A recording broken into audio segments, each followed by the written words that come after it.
Bisa jadi kita menemukannya nanti 3 pemilihan setelah ini, baru kita benar-benar percaya. Tapi yang penting ada progres.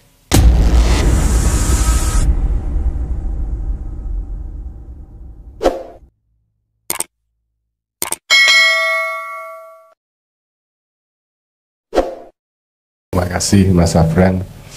Mas Afran itu pernah juga bercerita tentang kera itu, monyet-monyet di Kacip.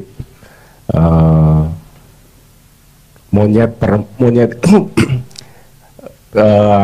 karena monyet perempuan itu akan membaik karena dia memilih pasangan yang baik sehingga keturunannya semakin baik. Jadi memilih itu sesuatu yang sangat penting.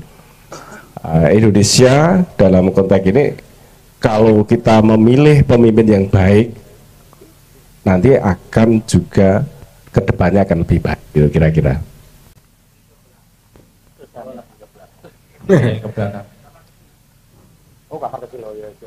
Ya. Sambil menunggu ya Pak DKK untuk ini apa stempel lagi, kita bisa buka pertanyaan. 3 ya Kang Kecil. 1 maju Kang. Oke, 1, 2, 3. 2, 3 ya, semoga maju.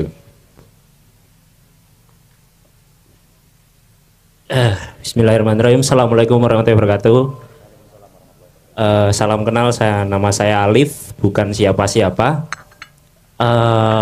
Pertama-tama saya mau terima kasih buat Mas Abrang karena sudah membuat platform Podium 2024, karena bisa membantu kita untuk mengetahui lebih jauh tentang calon-calon yang akan kita pilih nanti. Pertanyaan saya pada Mas Abrang, 5 tahun ke belakang ini kita tahu persis kita punya presiden yang sangat super power, di mana kita tahu trias politika kita sudah dikuasai oleh presiden tersebut. Dari sisi eksekutif, presiden itu yang memimpin, dari sisi legislatif, teman-temannya semua, terus dari sisi yudikatif, iparnya sendiri, terus dari sisi intelijensia masyarakat, katakanlah perguruan tinggi, rektornya dipilih oleh beliau juga.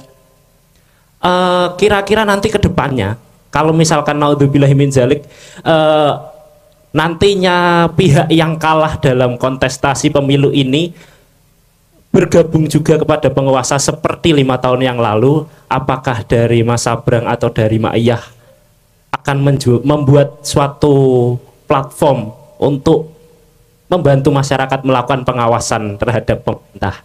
Dah, itu aja. Terima kasih. Wassalamualaikum warahmatullahi wabarakatuh. Pertanyaannya membahayakan. Ndi mau? Ayo maju toh. Oh, ingih loh. Ayo, lekas yo yang lain.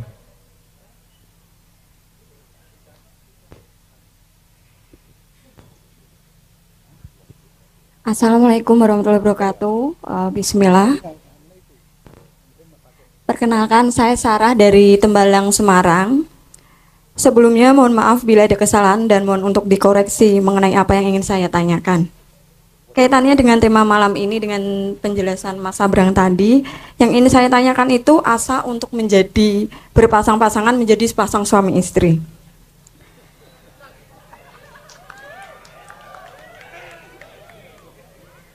Saya pernah menemui suatu pernyataan yang ditunjukkan untuk orang tua yang berbunyi, "Ayah, jangan nikahkan anak perempuanmu pada seseorang yang tidak paham agama." Lalu ada lagi, jika ada seorang suami tidak pandai mengaji atau tidak paham agama, bagaimana ia mengajari istrinya? Jika istrinya tidak paham agama, bagaimana nanti mendidik anak-anaknya? Nah, yang ingin saya tanyakan, apabila sedang mengusahakan untuk menuju hubungan halal, namun calon suami cenderung terlihat memiliki pemahaman agama yang tidak lebih baik dari calon istri, apakah mereka masih bisa mengusahakan untuk menjadi suami istri dengan ridho Allah? Mungkin dengan sang calon istri yang lebih mengajarkan sedikit demi sedikit agar calon suami bisa menjadi lebih baik dalam hal agama. Apa saja mungkin doa, tirakat, atau ibadah yang bisa dilakukan untuk meluluhkan hati dan pikiran calon suami agar berkenan untuk memahami ilmu agama lebih baik lagi? Terima kasih.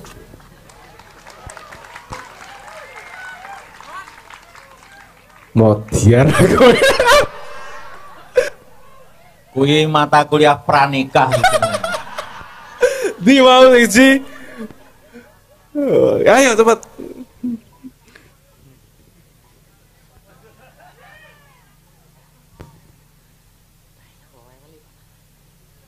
Assalamualaikum warahmatullahi wabarakatuh. Sebelumnya saya mengucapkan terima kasih kepada penggiat dan para bapak-bapak Kiai Kanjeng dan para bapak-bapak yang telah mau menemani kami semua di sini, memberikan materi, memberikan pelajaran dan lain-lainnya. Mas Abrang dapat salam nggih saking Mas Niko. Mas, angkat tangan Mas. Niku lho Mas. Budi nggih, lali kula. Nah, teng mriko kae. Nah, pertanyaannya ada dua, mohon maaf. Yang pertama terkait politik tadi, bagaimana kita membangun rasa, ibaratnya ini keresahan hati saya sendiri terkait kepercayaan tentang pemimpin.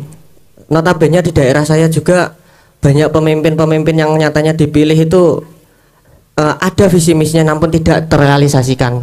Contohnya seperti katanya mau membangun jalan tapi nggak dibangun-bangun, terus katanya mau mensejahterakan petani, nyatanya ya pupuknya mahal. Dan lantas bagaimana membangun kepercayaan terutama pada diri saya sendiri untuk memilih seorang pemimpin yang benar-benar amanah, sidik, tablik, fatonah dan lain-lainnya. Dan yang kedua tentang pencarian jati diri. Temanya merawat asa. Ya pasti menurut saya merawat asa itu adalah jalan kita untuk mencapai sebuah harapan-harapan. Ya, yang termasuk di dalam diri saya itu adalah harapan saya mengenali diri saya sendiri. Nah, lantas izin saran atau ada tipsnya, jati diri itu sebenarnya apa, terus bagaimana cara kita mengetahui limitasi diri kita masing-masing gitu Mas. Matur suwun. Wassalamualaikum warahmatullahi wabarakatuh. Waalaikumsalam warahmatullahi wabarakatuh. Langsung ke Mas Abrang nggih. Monggo Mas. Oke, cek. Yang pertama tadi tentang kalian apa? Kurang dicatat ya arek-arek. Tentang Apakah kejadian 5 tahun yang lalu yang sebelumnya lawan menjadi kawan, apakah nanti Mas Abrang akan membuat platform untuk mengontrol hal tersebut? Itu yang pertama Mas. Yang kedua tentang soal pernikahan, tadi banyak banget saya belum sempat nyatet. Saya akan mencoba ya caranya biar nggak panjang-panjang. Gini Mas, ada peraturan untuk penguasa, peraturan yang tidak dibangun oleh sistem. Ini peraturan yang dibangun oleh dinamika manusia. Tidak ada satupun orang di muka bumi yang bisa berkuasa sendirian. Untuk berkuasa pasti dia butuh teman-teman. Pasti. Sebutlah itu kunci. Kunci. Oke. Apa yang dilakukan oleh penguasa agar kekuasaannya bertahan? Dia harus memastikan para kunci-kunci ini untuk tetap mendukungnya. Paham ya? Logikanya sederhana itu. Oke. Bagaimana dia memastikan kunci-kunci ini untuk tetap mendukungnya? Berarti dia harus membagi sumber daya. Karena sebenarnya penguasa itu nomor satu adalah kemampuannya untuk mengatur sumber dayanya lari kemana. Itu mau demokrasi, mau otoriter, sama aja. Mau kerajaan, sama aja.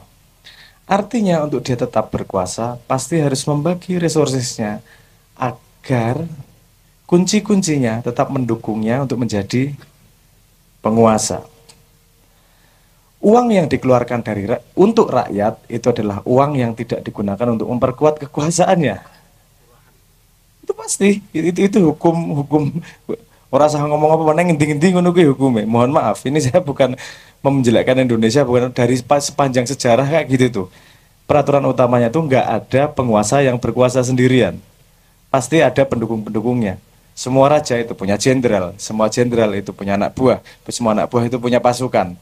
Ini kunci di bawah kunci, di bawah kunci, di bawah kunci ini. Kalau dia tidak membagi sumber dayanya kepada para kunci di bawahnya, dia tidak akan bertahan lama. Untuk bisa demokrasi itu tadi ketika ngomong trias politika, salah satu fondasi dari demokrasi adalah free speech dan harus perlunya adanya oposisi, balancing. Oposisi itu posisi di mana dia mengcounter balance apapun yang dilakukan oleh penguasa. Tujuannya bukan kebencian, tujuannya untuk gas karo rem. Penting seperti itu. Kalau mobil menggas tok, nabrak-nabrak, mobil nek rem tok, gak melaku-melaku. Makanya perlu gas sama rem. Tapi kalau jadi penguasa, ono rem kira enak. Untuk menjadi rem, resikonya itu tinggi. Susah cari makan. Karena kemudian pasti sumber dayanya akan diberikan pada kunci-kunci yang membantunya untuk gas dalam tanda petik. Kamu gak usah ngomong demokrasi lebih baik daripada daripada kerajaan ataupun daripada diktatorship. Diktatorship itu sama aja kok. Yang kaya pasti kunci-kunci yang mendukung kekuasaan. Bahayanya misalnya kalau diktator nih, bahayanya ketika sumber daya yang dibagikan itu tidak ada hubungannya sama manusianya, produktivitas manusianya. Anda lihat, diktator yang paling cepat turun itu adalah diktator yang sumber dayanya dari sumber daya alam. Artinya pekerjaannya perlu makmur, harga sumber daya alam misalnya emasnya itu tetap berharga. Artinya dia tidak perlu mempersejahterakan. Bedanya di demokrasi, kenapa dibangunin universitas, dibangunin rumah sakit? Karena semakin banyak orang hidup, semakin banyak yang bisa berproduksi, dia semakin banyak yang bisa diambil sumber dayanya. Saya nggak ngomong Anda seperti binatang dalam kebun binatang ya, tapi mekanisme mekanisme pemajakan dan seterusnya itu. Jadi kalau Anda berbicara, Anda dididik agar menjadi manusia berkualitas. Dalam sudut pandang kekuasaan tidak seperti itu. Karena semakin Anda produktif, semakin Anda bisa menghasilkan duit, semakin banyak yang bisa diambil untuk dibagikan kepada kunci-kunci yang menguatkan kekuasaannya. Oke, itu pandangan yang agak keras, tapi saya sebisa mungkin objektif. Saya nggak ngomong itu hanya di Indonesia. Itu di semua mekanisme kekuasaan itu seperti itu. Karena rule nomor satunya, kekuasaan tidak bisa berdiri sendiri. Kenapa ini 5 tahun terakhir ini adalah situasi yang sangat canggih kalau Anda mau ngomong dari sudut pandang politik. Kemampuan untuk menyeimbangkan kunci-kunci agar tidak ada satupun yang bisa bersatu untuk bahkan menjadi oposisi berani. Wong mereka rebutan posisi untuk menjadi kunci favorit kok. Jadi posisi dari oposisi itu sangat menakutkan.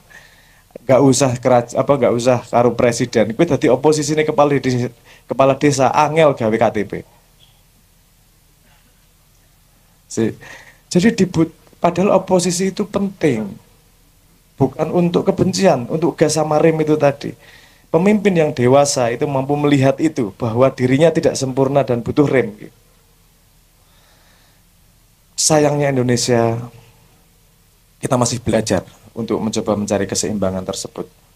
Kalau Anda tanya, kalau tidak ada, terus terang ya, kalau tidak ada artificial intelligence, saya sudah putus asa sama Indonesia. Karena saya tidak melihat jalan keluar satupun arahnya kemana. Terutama karena kepengecutan kita untuk menjadi oposisi. Gak berani jadi oposisi.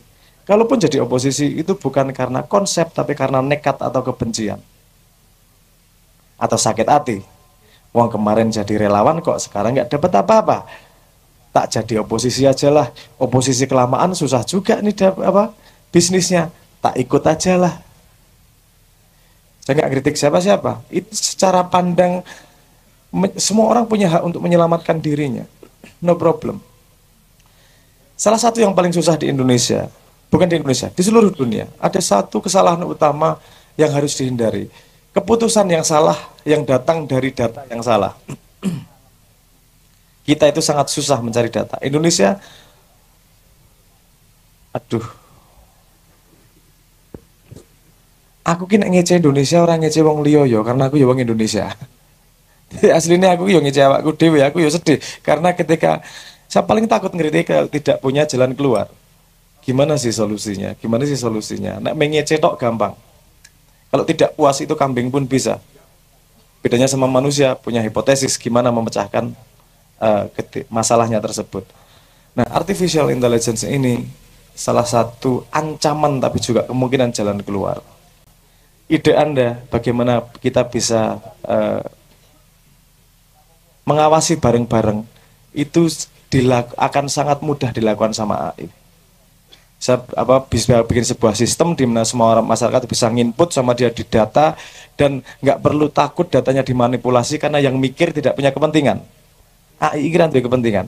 Tok sogok apa-apa ya rabutuh. Mangan rabutuh, wedokan rabutuh, kekuasaan rabutuh. Asal ono listrik melaku deh. Dan dia sudah cukup pandai. Problemnya yang paling susah dari membuat platform yang untuk bisa nge-track bareng-bareng itu adalah manusianya. Anda lihat coba di podium 2024. Saya ngomong gini, berapa pertanyaan yang benar-benar tanya, berapa pertanyaan yang iseng nanya. Orang Indonesia kok. Saya pernah mencoba itu, buka sebentar, pertanyaan pertama, minta duit dong Pak. Ono takon visi misi. Nek ra ngece. Itu yo cah terlatih karo Mobile Legend kok ya. Namanya trolling ki paling seru soalnya. Minta duit dong. Memang iseng kita tuh. Ini problemnya tuh bukan problem teknis IT, problemnya adalah mentalitas manusianya. Beneran nggak kita pakai alat itu? Jadi PR-nya nambah nih. Gimana bisa filter input yang bener-bener pengen bangun sama input yang pengen ngerusak? Karena kita tuh nyuwun sewu, naluri kita tuh pengen seneng banget untuk ngerusak. Termasuk aku. Saya pertama kali nyoba AI itu pengen ngerusak. Tekan ngendi gue, tak jak misuh gelem ora, tak jak ngomong saru gelem ora. Ngono kuwi. Iku jan aku ndelok teku jan ngene iki. Kesalahan Indonesia ini. Padahal ya salahku dhewe. Artinya ini langkah pertama. Kita memilih dibantu oleh AI. Kalau kemudian calegnya pandai, AI-nya tidak akan dimatikan, tapi dijadikan jalur komunikasi antara rakyat sama legislatif, wakil rakyatnya. Saya sangat bisa membuat AI membantu wakil rakyat. Dia bisa mengumpulkan informasi dari masyarakat dan membuatnya jadi data yang bisa dibaca. Bahkan kalau kamu nggak punya ide, AI-nya bisa ngasih ide untuk memecahkan masalah. Sapi itu nggak perlu pinter untuk bisa membuat sawah menjadi banyak produksinya. Paham maksud saya?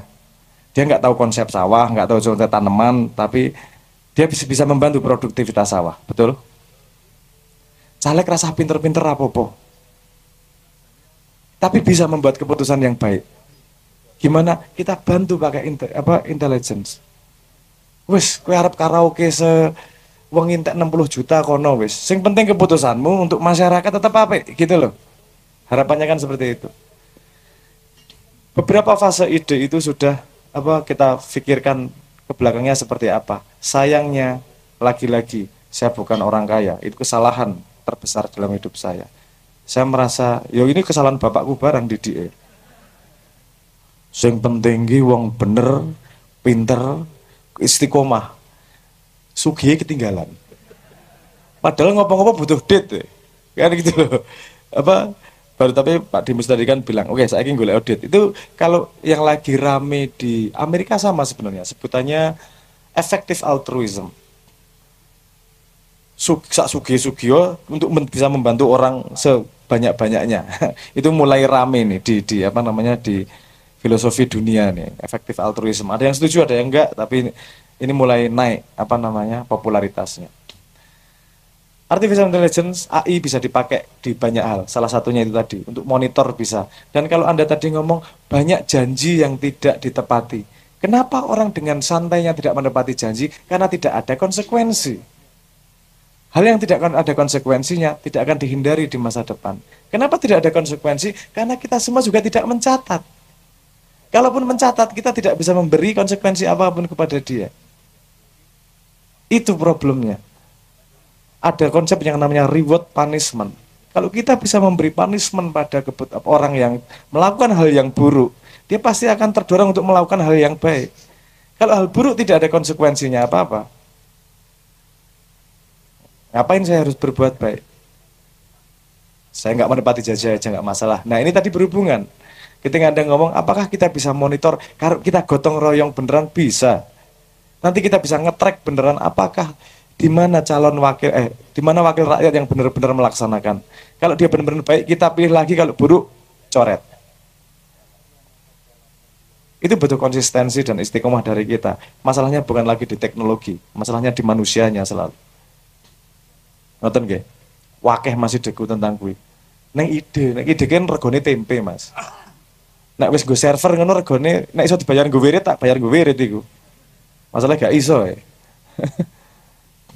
Oke, terus gitu Mas ya, jawabannya.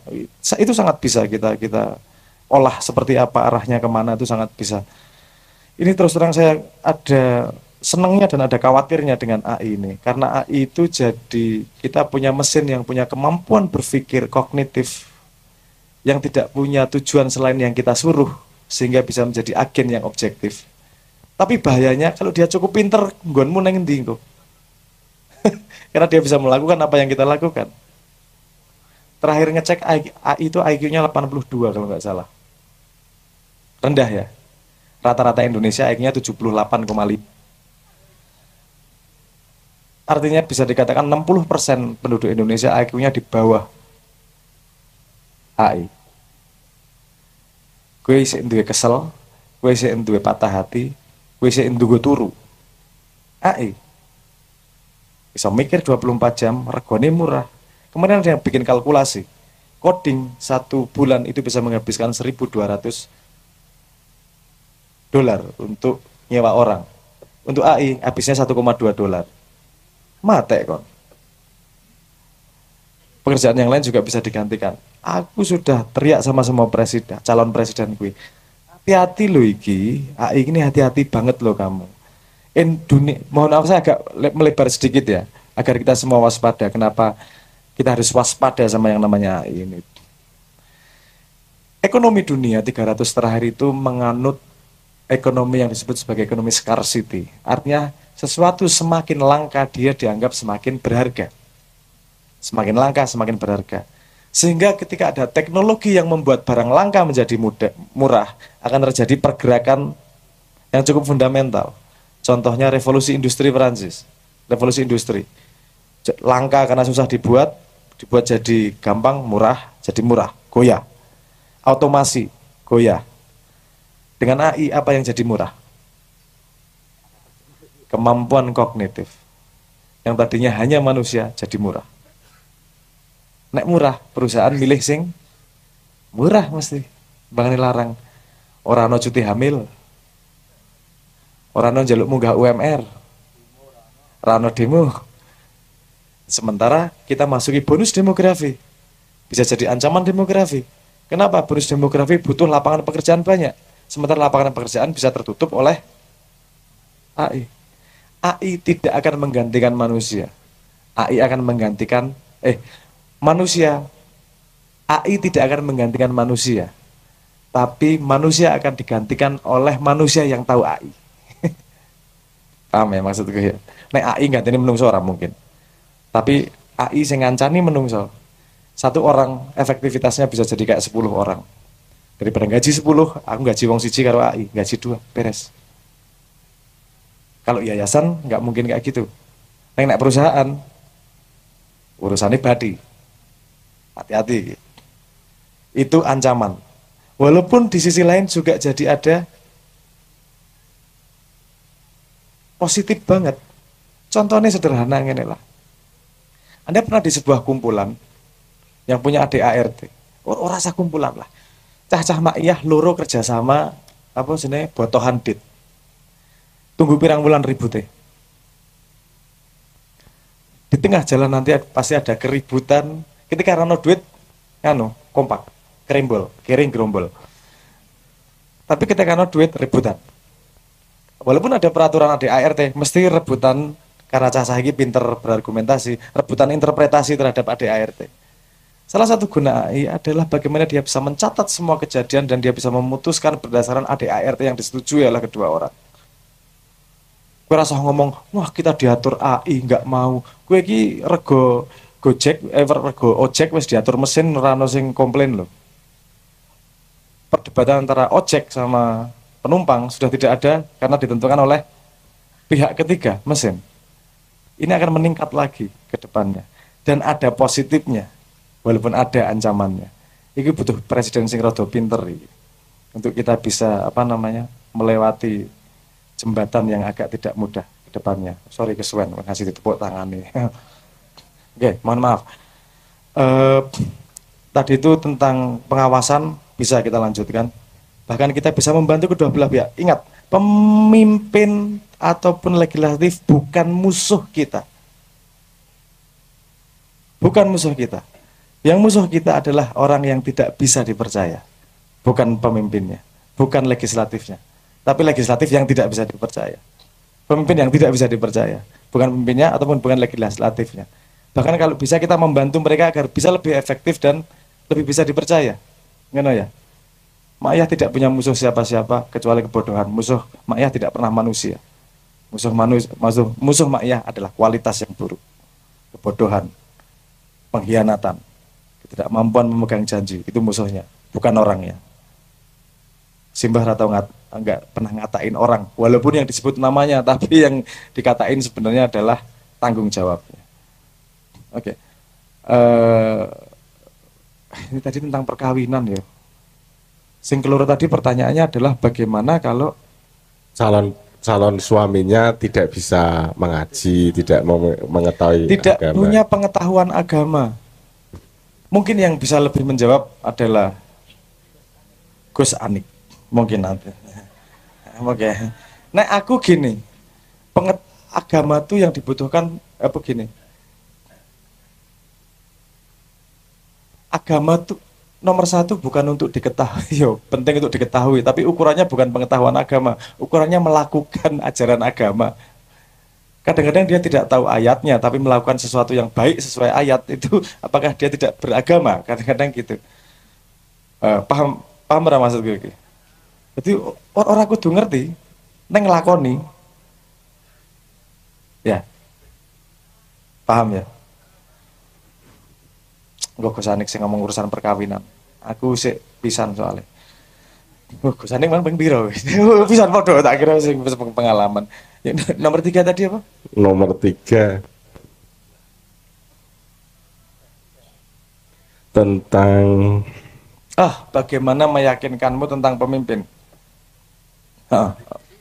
Jati diri, bagaimana kita membangun kepercayaan kepada pemimpin, pencarian jati diri, saran bagaimana mengetahui limitasi dari diri sendiri yang berhubungan dengan jati diri.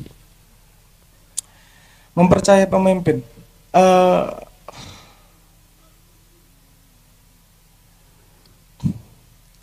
semua orang belajar dari pengalamannya. Mungkin pengalamanmu membuatmu tidak percaya pada pemimpin dan itu wajar. Tapi kemudian kita tahu bahwa itu masalah. Yang kita lakukan adalah bagaimana kita bisa membuat kriteria agar kita bisa percaya sama pemimpin.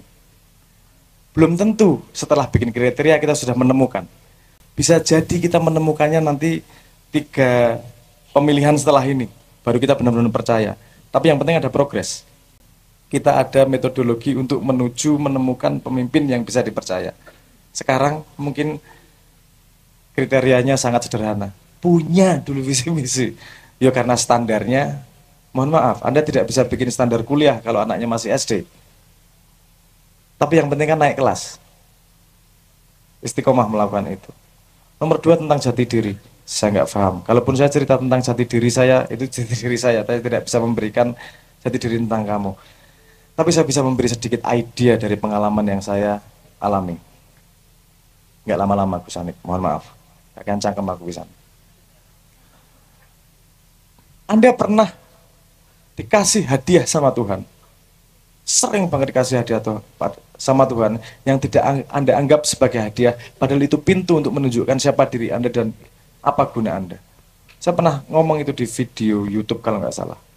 Gini, Anda punya hobi, kita analisis sebentar. Anda punya ketertarikan, Anda punya hobi.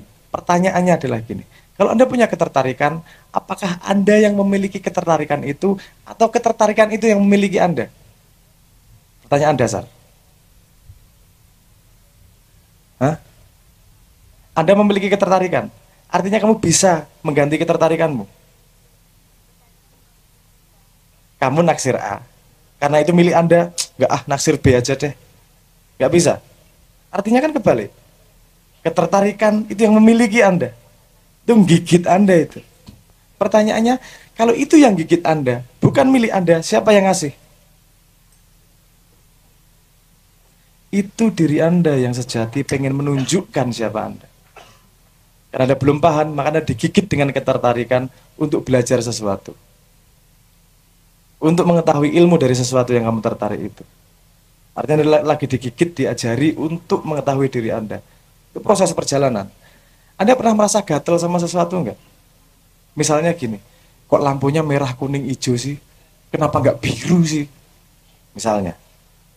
Kalau Anda sudah punya gatel terhadap sesuatu, itu menggigit Anda bisa dipikir nggak hilang-hilang itu. Anda melihat itu sebagai gangguan atau sebagai hadiah? Lihat nih. Kalau Anda misalnya tadi urusan lampu merah itu tadi, semua orang sejalan ngalami lampu merah, tapi yang gatel cuma Anda. Yang tahu masalahnya cuma Anda. Artinya Anda dikasih hadiah sama Tuhan untuk memecahkan sebuah masalah. Anda pengen tahu jati diri Anda. Lihat gatelmu dan hadapi gatelmu itu. Gatelmu apa? Ini ke masyarakat nggak beres sih ini. Orang kok nggak jujur semua? Oke. Itu masalah yang kamu lihat yang orang lain nggak lihat. Artinya Tuhan sedang memberi hadiah kepadamu untuk agar kamu berguna dalam hidup ini, memecahkan sebuah masalah yang tidak dilihat oleh orang lain. Kenapa saya menyebutnya hadiah? Karena yang gatel cuma kamu, lainnya nggak gatel lagi. Artinya ini hadiahmu nih. Biasanya karena kita terbiasa lari dari ketidakenaan, itu dihindari. Padahal itu jalan untuk menuju menemukan dirimu. Hadiah dari Tuhan untuk mengisi hidupmu. Delok iki kowe gatele apa? Enggak perlu besar-besar. Kadang-kadang gatel iki piye ya carane omahku iso seminggu pisan tak sapu ora bendino. Kalau itu sampai gigit Anda, berarti itu jalan Anda untuk menemukan jati diri Anda. Ketika aku bisa memecahkan masalah di sini, aku memecahkan masalah di semua rumah di dunia. Kan gitu jadi kemudian. Artinya, kalau Anda pengen tahu jati diri, perhatikan diri Anda. Apa sih yang menggigit Anda? Apa sih yang membuat saya tertarik, kepegang, dan saya nggak bisa lepas dari itu? Artinya itu hadiah dari Tuhan untuk saya, agar saya bisa mengetahui diri saya siapa. Tidak selalu enak, Mas. Tadi kan menghindari kesakitan. Kadang-kadang cinta itu menyakitkan loh. Rindu itu kadang-kadang menyakitkan. Gatel itu kadang-kadang menyakitkan. Tapi tidak ada perjalanan dalam hidup ini yang bermakna kalau kamu tidak mengalami kesakitan mengalaminya.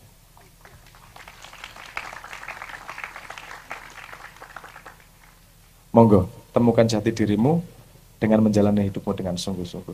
Matur nuwun.